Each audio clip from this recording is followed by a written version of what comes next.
Vanished from Earth Classic Game Room broadcasts from the Intergalactic Space Arcade on its never-ending mission to review everything.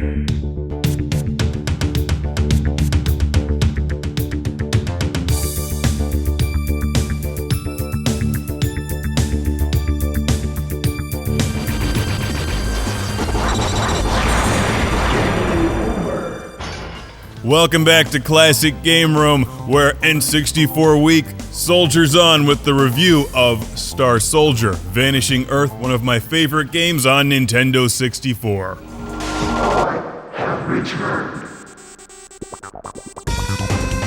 The N64 is known for a lot of things, including its excellent local multiplayer in games like GoldenEye and Mario Party. It's known for its Zelda, it's known for its Donkey Kong, it's known for its Mario, but it's not known for vertical scrolling spaceship shooters like this. Prepare to enjoy 1998's Star Soldier Vanishing Earth, one of the very best Nintendo 64 games that you can get. Main weapon power up. And yes, I'm biased because I love these kinds of games. And for whatever reason, there's hardly any of them on the N64, which is a shame because you'll see this can capably handle an excellent game like Star Soldier.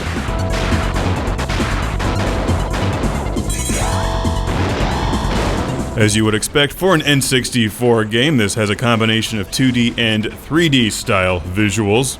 It runs smoothly, and you can choose between the analog thumbstick or the D-pad on the N64 controller. A good thing because the analog thumbstick sucks for this. You'll use the front buttons to activate your special weapons or shield, and let's encounter the first end boss. A giant robot. What's not to love?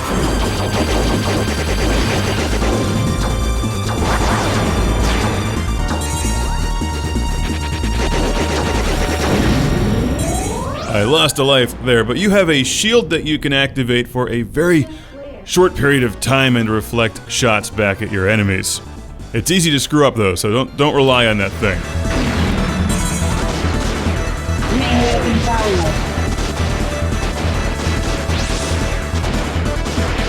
Fans of the Star Soldier series, which has been running for quite some time now, will immediately recognize the weapon style and power-ups featured in the game. Star Soldier Vanishing Earth is a very straightforward, vertical scrolling arcade-style shooter, and that's part of the reason it's good. It's good because it's really approachable and a lot of fun. Also, there's high production values and a rocking soundtrack.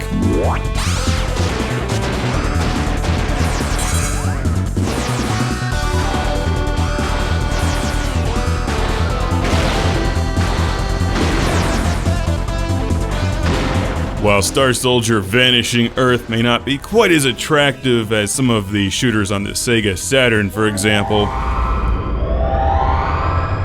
it does a nice job mixing the 2D and 3D style stuff that the N64 was really designed to do.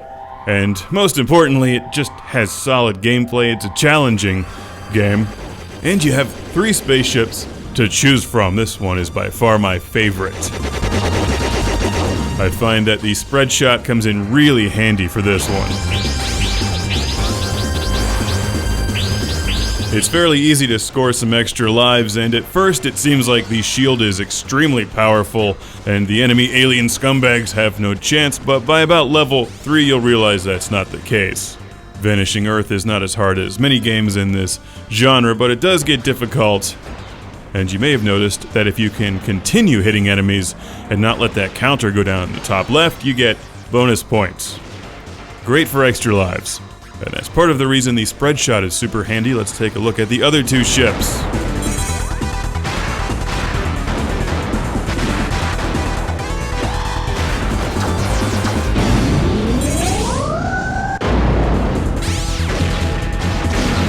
Near the end of the review here, let me say that one of the greatest things about Star Soldier Vanishing Earth is its price. This is not a terribly expensive game, unlike most of the vertical scrolling shooters on the Saturn.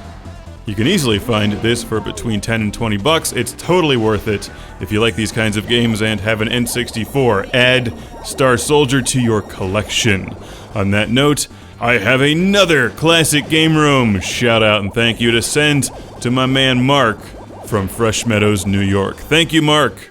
Those of you who collect for N64 most likely have all the big Nintendo games. Well, don't pass this one up. Hudson Soft does good work. It's Star Soldier Vanishing Earth, not to be confused with Vanishing Point on the Sega Dreamcast. This one is much better. Although for some reason it also brings up memories of Sylphid the Lost Planet on PlayStation 2. Now that game is damn good. You just can't go wrong with planets disappearing and spaceships exploding in space.